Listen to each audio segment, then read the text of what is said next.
Siyabonga kakhulu kumfundisi noma umfundisi esethi angizoshela nje ngoba phela amabili amathathu awuqomisa mfundisi ngizothi qafu yebo mfundisi wenkosi nceko angigadli mfundisi bengisike lijikayo nje sanibonani nonke endlini sibingelele abaphathi bethu kusukela kubaphathi abakhulu SABC Khosi FM station manager amapholoba siyabingelela sibingelele umphathi wethu omdala Thabekhulu siyambona marketing manager wethu omdala Ncolosi mfundisi uZulu owayegade zonke inhlelo ukuthi ihamba kanjani ndaba ezitha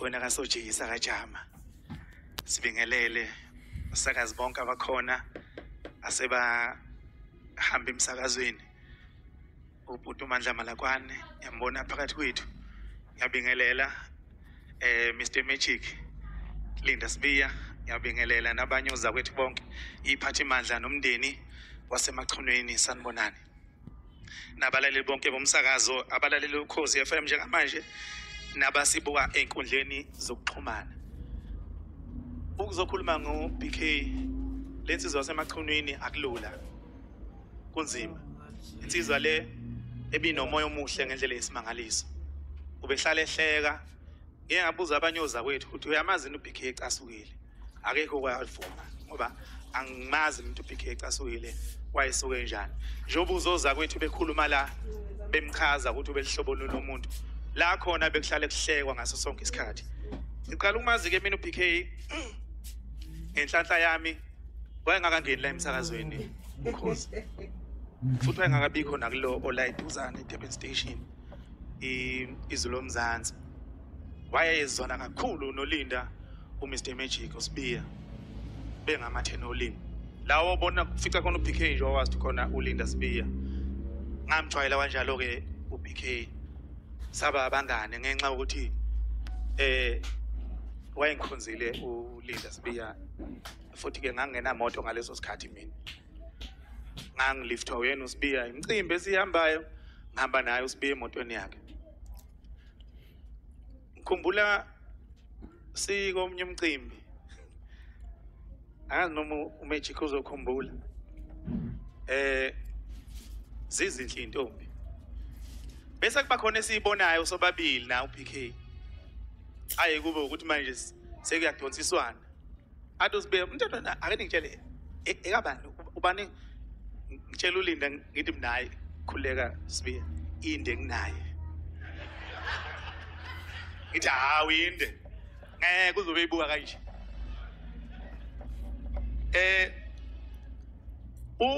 uBK mina ngiqala ukwenza inzipho ngangazi indoda yenza inzipho angihlale ngibabona benoLinda ingizipho zabo ziyacwebezela hayibo lezi inzipho zeni madoda hlale icwebezela kangaka bangithatha ke bangisala lapha eMasgrave qala nje ukuyokwenza inzipho lapha polish inzipho nami zacwebeze ngiyibuka yini webantu kodwa yena umuntu ongangifonela ngilapha uNkulunkulu wami athi tshathu kuphi ngiyothini impendulo hayi ngenza inzipho ngithi nithini babe nifonela benibusini kuphi uBK benalensizwa kwaSibiya sazana saba ngabangane wangikhonza uBK ngendlela yesimanga wayengithande ngizomsakazweni mina ngingakaze ngimbone ngaqala ukumbona ke phethe uhlelo komnye umcimbi olapha nehotela kulama hotela akhuhle ulwandle yena waye MC nakhona engiliftile uMr Magic sikilo umcimbi kudala ngayihlangana lapho ke nalensizwa sazana ngendlela yesimangaliso ngikhumbula ngiqala ukufika endlini yakhe laphana ngaseBhishi watatazela uBK wa-order inyama wa-order thuma abafana wathenga inyama engakaze ngiyibone wathi hey tshata ula yazi omakhelwane abazobonda ngiyonto okudlala yabona ke namhlanje bazobonda ngisiyonto okudlala bewinsizwa yamanqoko insizwa ebihlale ihleka ngaso sonke isikhathi ubengazwani nokudriver ma emotweni nje ogibele emotweni yakhe uzofuna ukunikeza i-steering athi shayela ngiqala ukushayela imoto ephakeme emine phezulu ngaqala ngeka PK mina yami yayishishi phansi wathi ayithatha nawo king ngithi ha kuthiwa kuthiweni khona ngemoto ephakeme kangaka nansi le emnyama athi kimi cha uzoyithwayela vele le yakho wena ihamba phansi awuhambele phezulu thatha nawo king umuntu obenjalo insizwe ebinesandla esivulekile iphana uJohani mayechaza imisebenzi yokhona manje ka Johani uJakobe ya hey baningi no J eBhayibhelini uJakobe uma echaza imisebenzi yokholo ethi ukholo ngaphandle kwemisebenzi lufile uchaza isandla esivulekile ukuba nesandla esivulekile ukwazi ukuthi unakekele abantu abaswele ukwazi ukuthi ungalali ukhululeke omunye ebe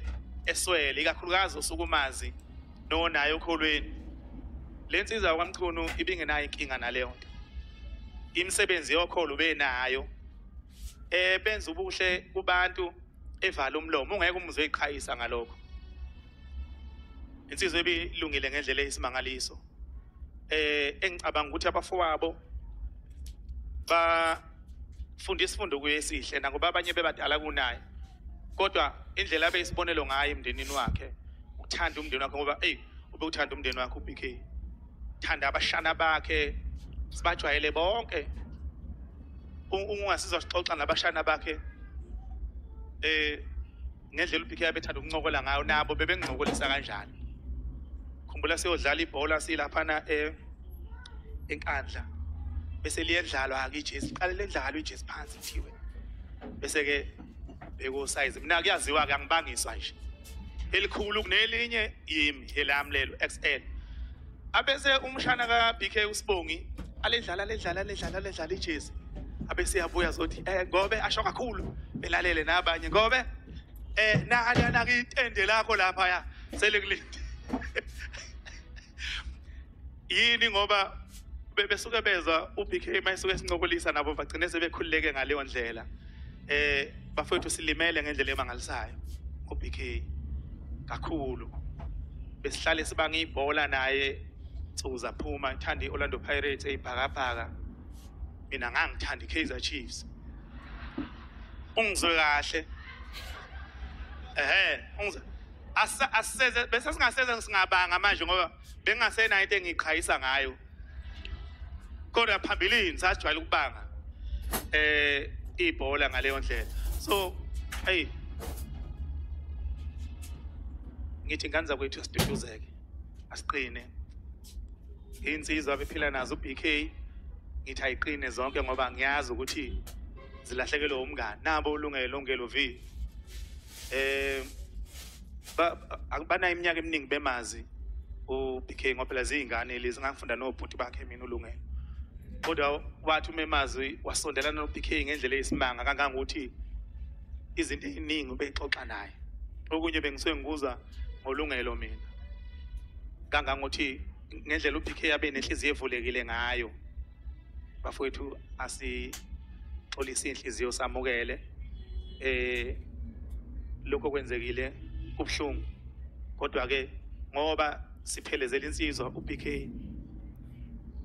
ingakho silokhu sithi sikhuluma sibuye sibe nalapha ya kube khona amancoko ngoba bekuyinsizwa yamancoko le umbhalo wabaseKorinte bokuqala isahluko u15 verse 26 uthi sitha sokugcina esiyonqotshwa ukufa ukubuya kaJesu Kristu lo esikholwa nguye la isezolanda abakholwa nguye abobe bevuswe kusenawo efeni nabo bebephila ukufa kuyobe sekuphelelwe isikhathi ngaleso sikhathi kuyobe sekugcinile akusophinde kube khona uNkulunkulu uyasitshela eBhayibhelini lakhe saba nenhlanhla ke ukuthi siyalikholwa iBhayibheli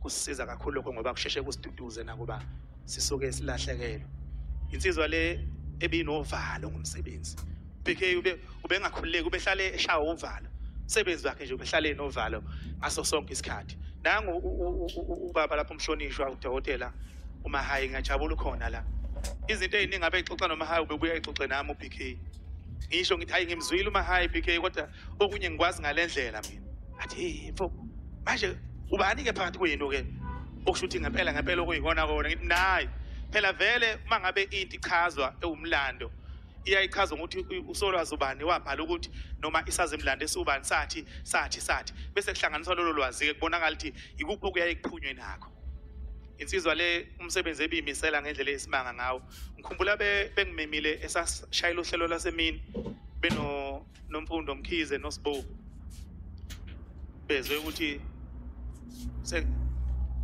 ukuthi angingazi ngibeka kanjani le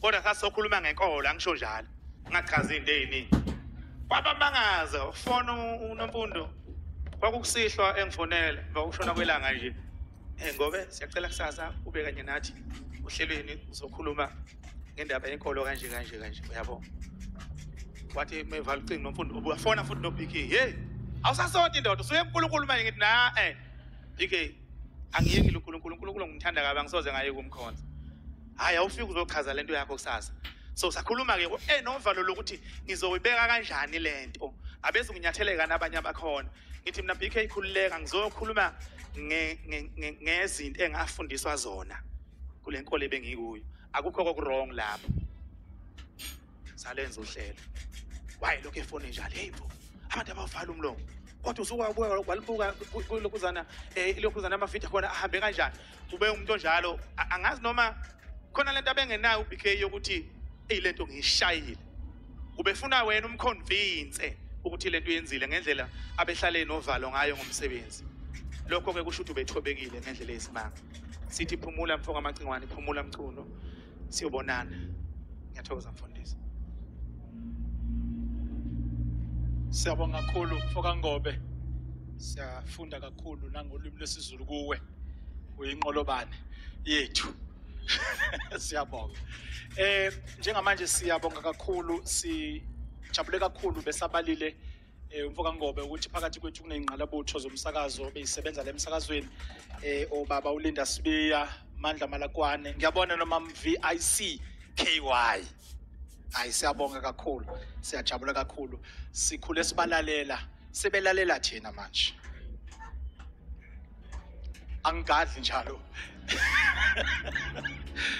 angigadli nami angigadli ngiyadlula siqhubekela phambili kulesikhathi sizocela ke udadewethu uPhindi P azosipha umhlabeleli siya ke phambili nohlelo lwethu ulibo loqala kuphumelela kunqoba abaphilelayo uma ngisuka kuwona lo mhlaba omdala ngizohamba inokujabula ngobujesu uzongingenisa kale endaweni lapho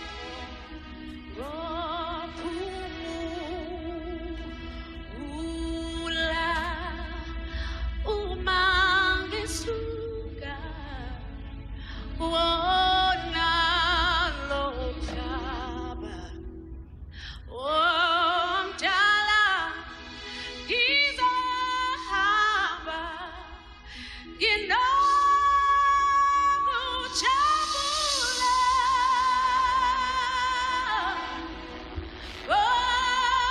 ngobujesu yena uzongingenisa kale endaweni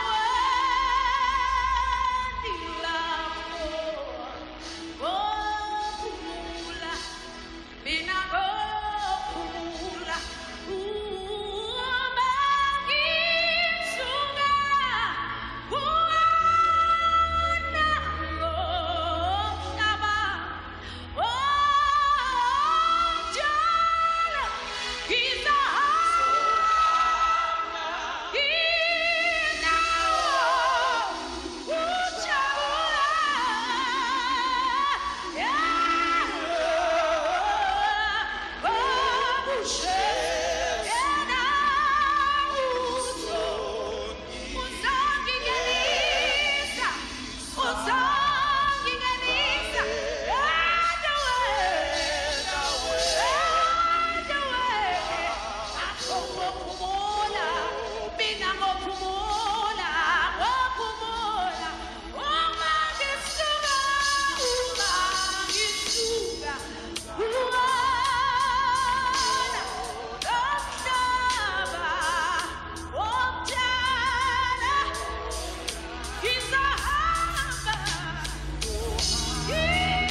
Prince BK Mchunu wazalelwa eDondotha endaweni yaseMpangeni KwaZulu-Natal ngonyaka ka-1979. uMagcingwane wafunda amabanga aphansi khona eDondotha wadlulela eVelangezwi High School kwaMaphumulo wagcina eNhlangwini High School eNdambanana.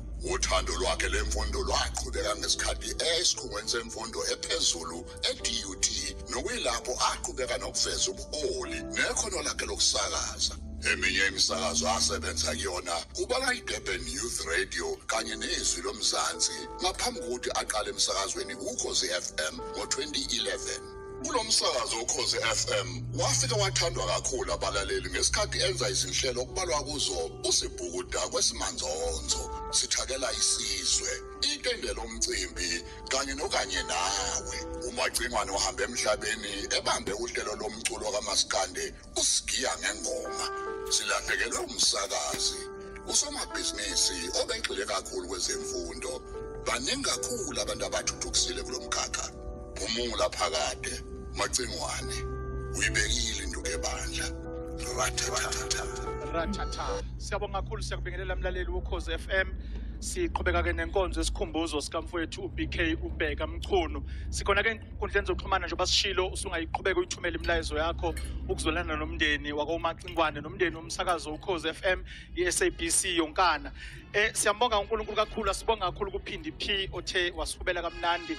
Intokazi lesi ibuya naphesheya kweyilandle ibusisa abantu abaningi. Siyambonga uNkulunkulu. Asibonga kakhulu bonke abaphathi bemsakazo abakhona la oke ukuthi iNingizimu Afrika mabeyibheka bahambe bese balibona italente banikeza ithuba emisakazweni abasuke bekuyo. Njoba beshilo ke la oza kwethu umfowethu BK uqaleke emsakazweni noma usebenzile emsakazweni izwi lomzansi. Ngiyambona kumphathi stage wezwi lomzansi ukhona phakathi kwethu ubaba uGqabhashe ubaba uvela Xulu. Siyambonga uNkulunkulu kakhulu ngaye, ayiqhubeke lenqola. Sibonga kakhulu kulesi sikhathi ngiyafisa ukuba ke samukele oyilunga lomndeni ozokhuluma egameni lomndeni okuyena ke njengamanje ngizomcela ukuthi eze ngaphambili umfowabo uSifiso Mchunu. Ngale kwaloko ke sobe sesiyezwini likaNkulunkulu. Angiwakhothi kakhulu amavesi ngoba ukhona umfundisi oqokiwe namhlanje ukuthi kube uyena obhekene ngqo nento ethinta izwi kaNkulunkulu. Ngicela ke njengamanje ukwamukela ozokhulumela ke ilunga lomndeni kulesi sikhathi. Emva kwaloko ke sobe sesiza umculo ngobaba umfundisi uAndile kaMajola okhona phakathi kwethu. Esibonga kakhulu uNkulunkulu ngaye. Sithi uduma lweNkulunkulu noma kunje ngikhumbula enye intshumayelo ngikwaNongoma esasondela uzokhulumela umndeni ngihambele enye indawo yakwaNongoma lapho wayishumela khona undaba ezitha umfundisi uZulu osebenze kakhulu la emsakazweni Ukhozi FM wathula intshumayelo emnandi ethi muhle uNkulunkulu. Namhlanje leyo ntshumayelo ayidlulile endlebeni zami ngilo ngiyayizwa ethi nje muhle uNkulunkulu. Kukuhle noma kukubi kodwa yena uNkulunkulu muhle. Ngicela ke ozokhulumela ke umndeni eze ngaphambili lesisikhathi sesiya ezweni kaNkulunkulu. Kodwa ke mhlambe salunga asicele umfundisi umfundisi uAndile kaMajola ozosihubela kulesi sikhathi sisalinde ke omndeni. Yazi amalungu omndeni makulesi sikhathi kungena nezingcingo iningi izinto abazenzayo abagxile kuzo nezibadingayo bagijima kuba nje imininingwane ke ngokufihlwa kuka BK izokwaziswa ke kuona umsakazo Ukhozi FM ngalokho ke futhi einkundleni zokuxhumana sizokwazi ukuthi futhi sithole imininingwane ukuthi ufihlwa kuphi nendawo nanokuthi ke mhlawumbe inkonzo izoqhubeka kanjani. Singamabandla ahlukene ke siyazi ukuthi umfowethu BK ubesebandleni lamaNazaretha esimbonga futhi uNkulunkulu ke nangalokho ukuthi iningizimu Afrika engelinye lamazwe lapho khona kukhululekiwe ngokwezenkolo njengalokhu sigubha ke sibungaza inyanga yamalungelo. Mawuyomthetho usekelo wezwe uyayithola indaba ye freedom of religion. Samukela kumfundisi Andile kaMajola okuyena ke ozosipha namhlanje imhlabeleni bese siyezwini likaNkulunkulu okuyilona eqinisile eliletha induduzo izwi kaNkulunkulu ngiyalethemba ngiqinisekisile ngalo ukuthi malifika empilweni zethu izwi kaNkulunkulu liyawenza umehluko. Baba Andile kaMajola. Hallelujah.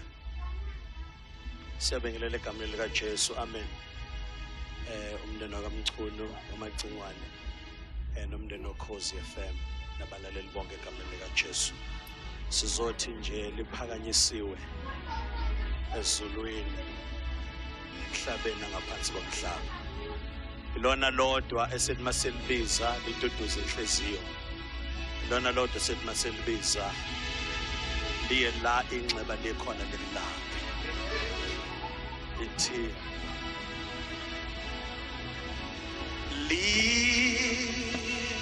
liphakanyisiwe ezulwini emhlabeni nangaphansi komhlaba.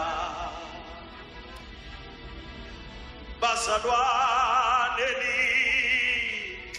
liphakanyisiwe ezulwini emhlabeni nangaphansi komhlaba. Elika Jesu liphakanyisiwe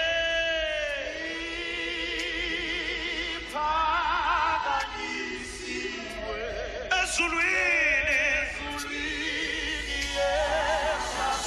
nangaphansi komhlaba. Elika Jesu liphakanyisiwe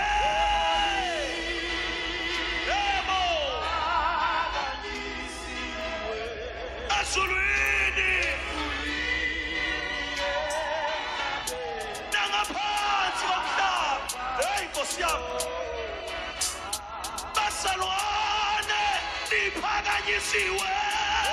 Yebo, yebo, yebo, ezulwini awukotomwele nangaphansi komhlaba. Elika Jesu liphakanyisiwe. Ilana lodwa elikwazi ukulapha inhliziyo. My God, nangaphansi komhlaba.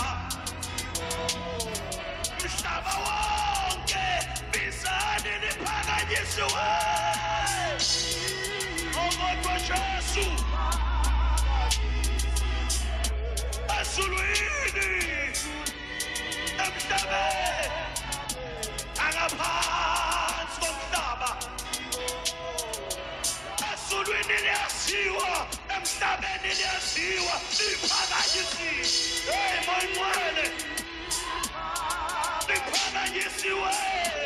Yebo kodwa uNkulunkulu emhlabeni nangaphansi komhlaba. Yebo, yebo, liphakanyisiwe.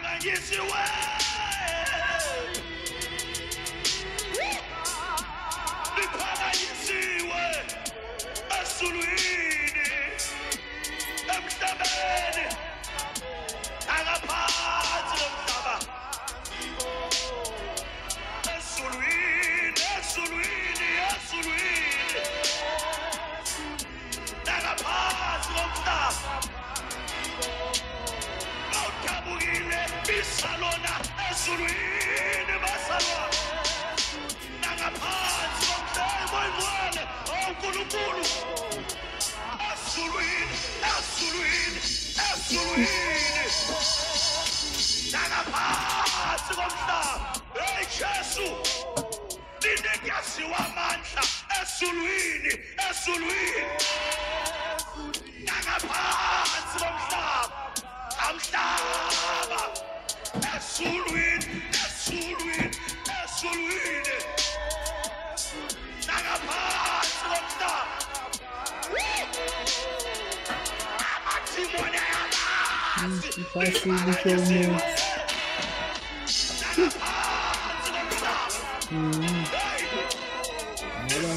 Showmax banzima-ke nabo wameli wabaphasi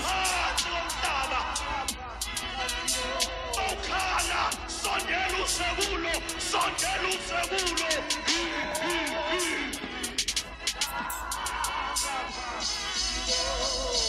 yebo liphakanyisiwe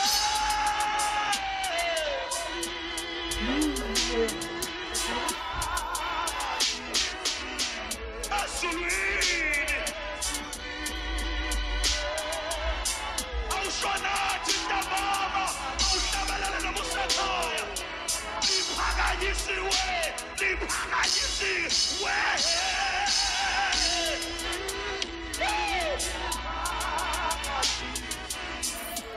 esulwini ilamasukayaka ilamasakaya mandaya nakaphansi komhlaba liphakanyisiwe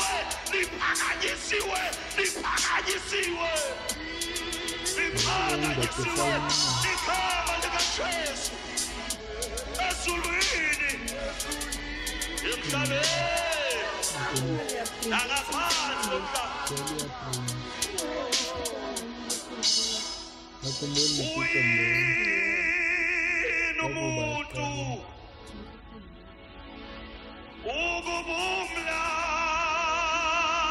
ukubumlandeli kangaka ihlo lami manje likubonile wena uhambana uyini umuntu yebo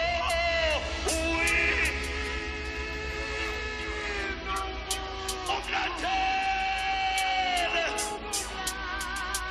kele hlola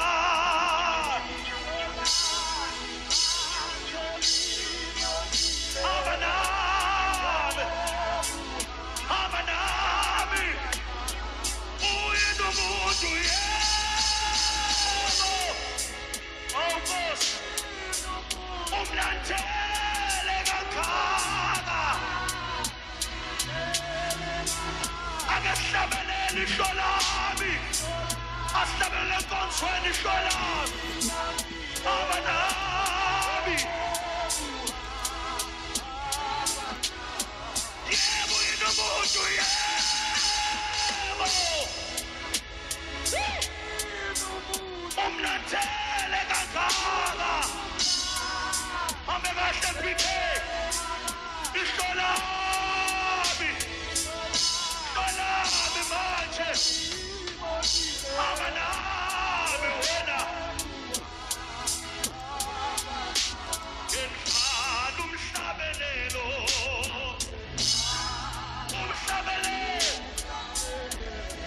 phezu kwalesi nyembezi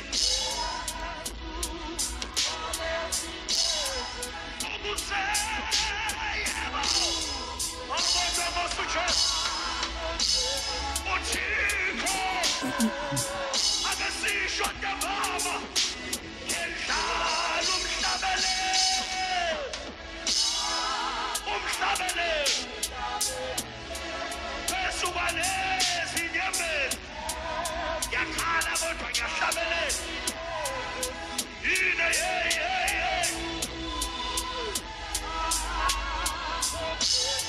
uNkulunkulu wasezulwini uthixo sithi uyini umuntu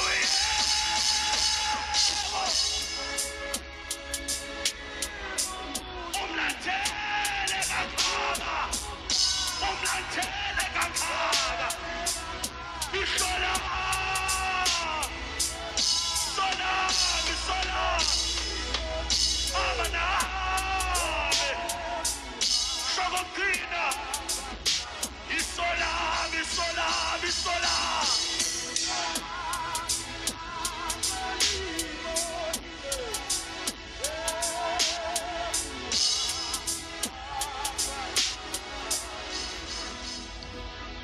wamenza umuntu ngokusabekayo nokumangalisayo uthi mayufunda incwadi kaGenesis wahlala phansi wamenza umuntu wamenza ngomfanekiso wakhe. Sibonga ukuthi sifana noNkulunkulu njengoba sila. Sibonga kakhulu kumpostoli baba uAndile kaMajola kulesikhathi ke samukela ilunga lomndeni okuyilona futhi lobe selisazisa ngezimemezelo nangalokho abafisa ukudlulisa njengomndeni. Cela simamukele ke seza ngaphambili kulesi sikhathi sesizodlulela ke entshumayelweni yosuku kodwa ke ngehora lesithathu siyobe sesiqhamuka ke emoyeni sigoqa konke sesiphetha konke. Siyabonga kakhulu ngicela ke welunga lomndeni eze ngaphambili kulesi sikhathi. Siyabonga.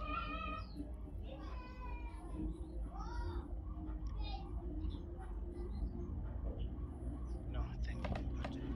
Uhlelo siyabonga kakhulu baba. Ngicela ukubingelela wonke umuntu okhona ngaphakathi endlini. Ngenxa yesikhathi umphathi ohlelo ke wangidonsa ngendlebe ngicela ukuthi nje all protocol observed. Bafowethu sihlangene lapha ngendaba enzima kamfowethu uMacingwane. Usilahlekele ngokuzuma okukhulu kakhulu. Kwi-age encane kakhulu, age of 45. Kuningi siwumndeni abesenzela kona okuhle. Silahlekelwe kakhulu. Ngicela ukuxolisela ifamily kubhizi kakhulu ekhaya because ubaba uyasabatha and kusasa usuku oligcina ngathi asikwazi ukwenza lutho ngalo. Baphathi boKhosi FM sifisa ukunibonga kakhulu ukupha umfowethu ithuba elinjengaleli. Ukupha umfowethu ithuba lokuthi abe sebalazweni nathi wasibeka ebalazweni because ikhulume phambelini ziyasho ukuthi ubebathanda abantu nathi sifamily ubesithanda kakhulu. Umfowethu ifamily yethu idabuka eWinen. Okhokho basale eWinen obaba bahlukana kwaba nobaba bayempangeni kwakhona basale eWinen kwaba nobaba basenquthu kwakhona abasemahlabathini. Mina nguSifiso Lindo kuhle Mchunu ngisuka enquthu obezoma phambi kweni today bekuSifiso ofana lakhe Mchunu. Amakhehla asibiza njengamagama athi awafani. So bafowethu kule team ebisebenza naye kakhulu uBK bafowethu sizulana nani. Siyafisa ngathi umsakazo ungahlanganisa uthole umuntu ongacisha afike kwi-level kaBK. Kodwa kulula kube khona ongafika kuleya level ngoba ibiseqophelweni eliphezulu kakhulu. Ngoba uSotobe bebehamba naye uBK isikhathi esiningi kakhulu. Siyabonga babuSotobe ukuthi umfowethu nimkhulise nimbeke kule ndlela agcine sefike kuyona. Bekuyiqhawe leliyana. So bafethu umndeni awungithumile uxoxa ngomfowethu ngoba ikhuluma kahle ngomfowethu. Mina okwami nje ukuzobonga kakhulu kumsakazo omkhulu uKhosi ukuthi usenzele inkonzo njengale. Ngeke ngezwe nje ubhuti uNtshathe ekhuluma nobaba umphathi waphambilini ubaba uMpanza embuza ukuthi yini nayibona kuBK. Why namthatha uBK washo ubaba ukuthi sabona kunenkani kunentshisekelo ekhona lapha yana. Because useze wabuya amahlandla amabili ekuqaleni efika akaphumelelanga ngokwe-interview but wabuya waphumelela. Bafowethu siyabonga kakhulu lokho nje sizokusho siyifamily sithi thank you very much. Siyabonga.